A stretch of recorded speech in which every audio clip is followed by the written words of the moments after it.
El día de hoy vamos a hablar sobre paladar hendido y labio leporino. El labio hendido y el paladar hendido son defectos de nacimiento que se producen cuando el labio o boca del bebé no se forman adecuadamente. Esto pasa durante el embarazo. Estos defectos de nacimiento a menudo se conocen de manera conjunta como hendiduras orofaciales.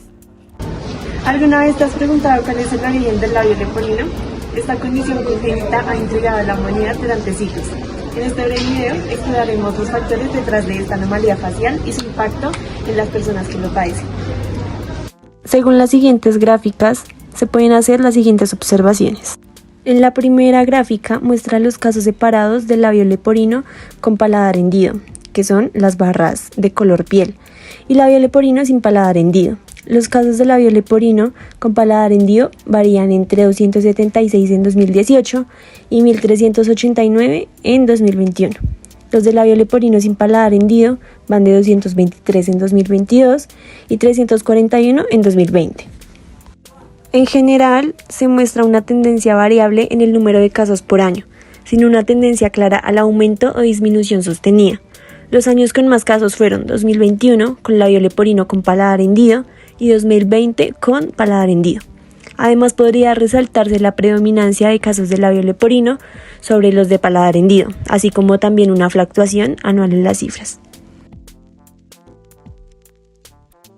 Hoy en Blogueando Ciencia vamos a entrevistar al doctor Juan Pablo Geneco. Maxilofacial de la Universidad Javeriana. ¿Sí? ¿Es en serio? En el tema tal. Borra esa. No, sigue. En el tema de labio leporino y paladar hendido en infantes. Buen día, hoy estamos con el doctor Juan Pablo. Acá. Estamos con el doctor Juan Pablo Geneco y vamos a hacer una entrevista respecto a la materia Blogueando Ciencia, respecto al tema paladar hendido y labio leporino. Buenos días. Doctor, ¿usted cuántos años lleva ejerciendo la profesión? 30 años. ¿El labio leporino es una malformación genética o adquirida? ¿O qué nos puede contar usted? Es una malformación genética. Ok. Congénita. Viene con el desarrollo. ¿Con el desarrollo? ¿Es desde lo embrionario? ¿Desde que el bebé está dentro del vientre de la madre? Exactamente. Ok. ¿En qué periodo de gestación se adquiere esa malformación? Desde el inicio del desarrollo del...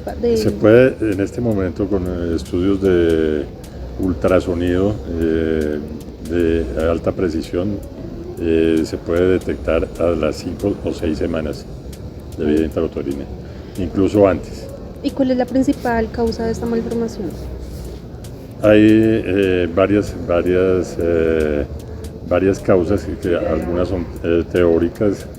La exposición a tóxicos que impiden el cierre de los procesos palatinos principalmente, labiales. ¿Se puede prevenir en periodo de gestación?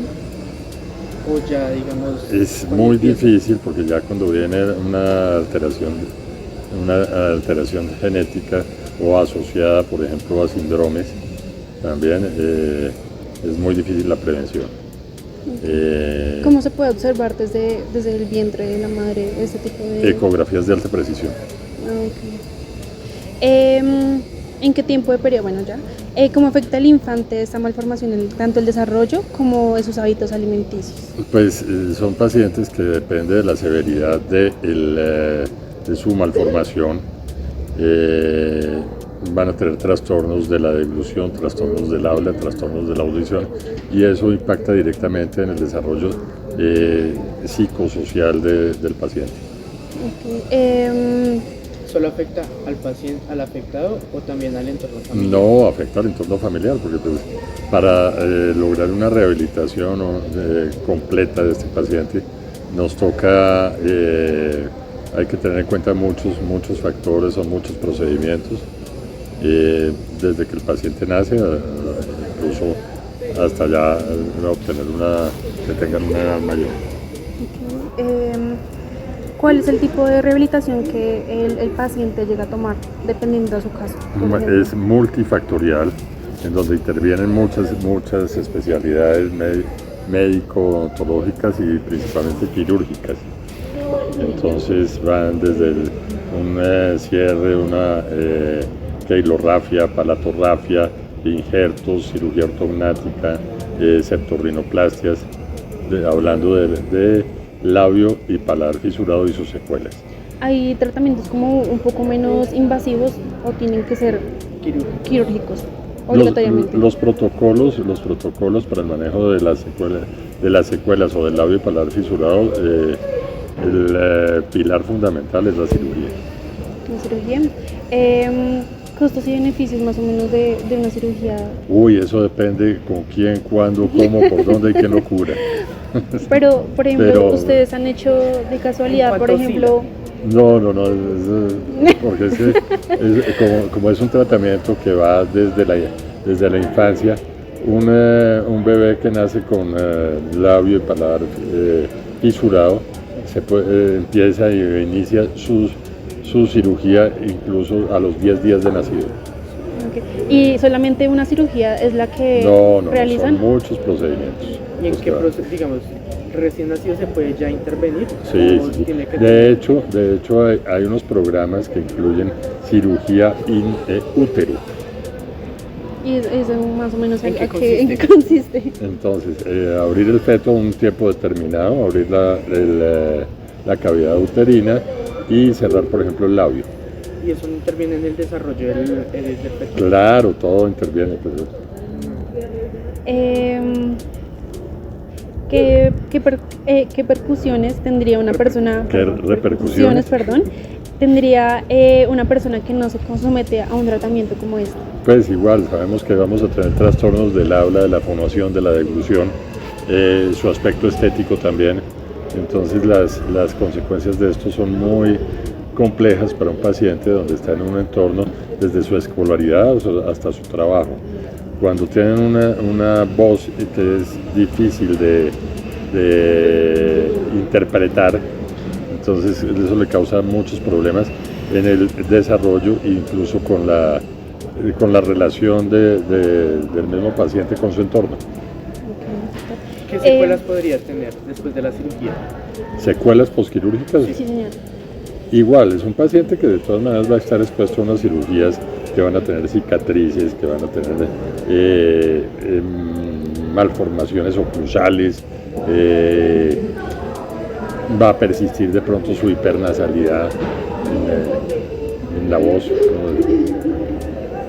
O sea, no es perfecto como cualquiera de ustedes, pero se logran unos resultados muy importantes, muy bonitos con este tipo de pacientes y una reincorporación a la sociedad de una manera adecuada. Las cirugías... Eso también afecta psicológicamente y digamos a la hora de interrelacionarse con las otras personas. Claro. Cuando un paciente en su desarrollo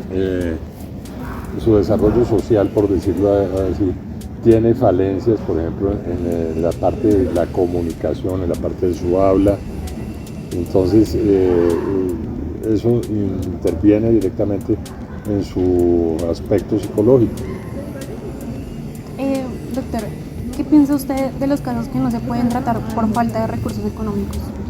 En este momento, como está nuestra seguridad social, la mayoría de los pacientes tienen acceso a este tipo de servicios.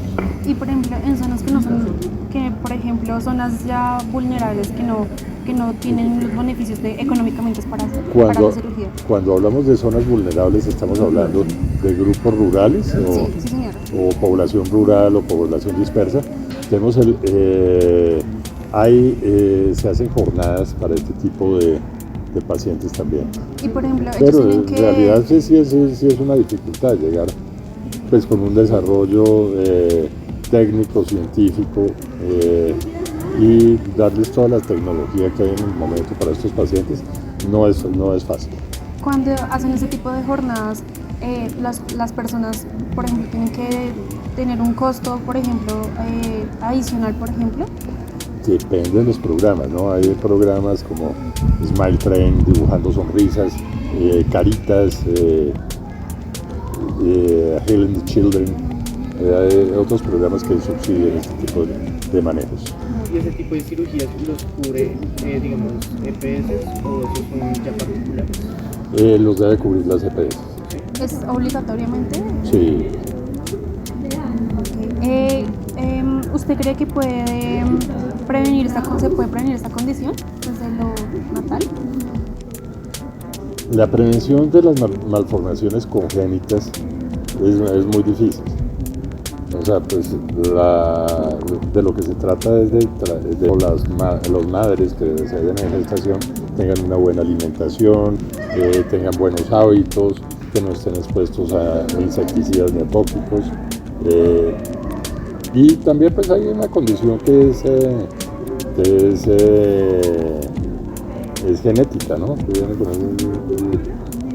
Pero pues igual no a todos, no a la gente le hacen estudio genético para concebir. Digamos, si la madre presenta esta malformación, el feto también podría adquirir. Podría ser, pero no es una condición autosómica dominante, por decirlo así, salvo casos que estén asociados a síndromes. Ya como para terminar, una pregunta que usted, o algo que usted nos quiera contar acerca de todo lo vivido que usted ha tenido que pasar durante toda esa carrera profesional. Bueno, en mi práctica he tenido la oportunidad de manejar algunos casos de labio paladar fisurado. Hay colegas que se dedican a esta práctica exclusivamente o tienen una buena parte de su práctica, se dedican a eso. Obviamente pues van a tener mucha más experiencia en el manejo de secuelas de labio o manejo de labio paladar fisurado. Eso básicamente los que se han operado pues se escogen técnicas quirúrgicas y son pacientes que les va muy bien. Y otra pregunta, para agregarle, ¿qué tipo de tejidos se utilizan? ¿Qué tipo de cosas se utilizan para volver a regenerar esa piel o ese tejido que se perdió? Los que desarrollaron estas técnicas quirúrgicas son unos maestros o genios de la cirugía, utilizaron el mismo tejido del paciente para este tipo de situaciones. En este momento se pueden utilizar, por ejemplo, tejidos de banco de huesos, por ejemplo, pero en estos pacientes en desarrollo preferimos usar tejidos del mismo paciente. ¿Se puede también utilizar tejidos por ejemplo, de la madre o el padre del paciente? No, pues eso, ya que lo mencionas, es un asunto bien interesante porque en este momento se están tratando de implementar el manejo de células madre para reparación de tejidos ausentes o tejidos que no se hayan desarrollado adecuadamente. Y hacia eso tiende el futuro. Bueno, muchísimas gracias por la participación acá en esta entrevista. Ahora observaremos las conclusiones de los datos ya presentados. Como primera conclusión tenemos, el labio leporino con o sin paladar hendido es más frecuente en casos aislados de paladar hendido. Esto se ve en los casos de labio leporino con y sin paladar hendido. Estos sumados superan los casos de solo paladar hendido para todos los años. Podemos obtener como segunda conclusión que dado a que no hay una tendencia clara, se requieren estudios continuos y seguimiento de más años para entender mejor los factores de riesgo y también de prevención de estas condiciones.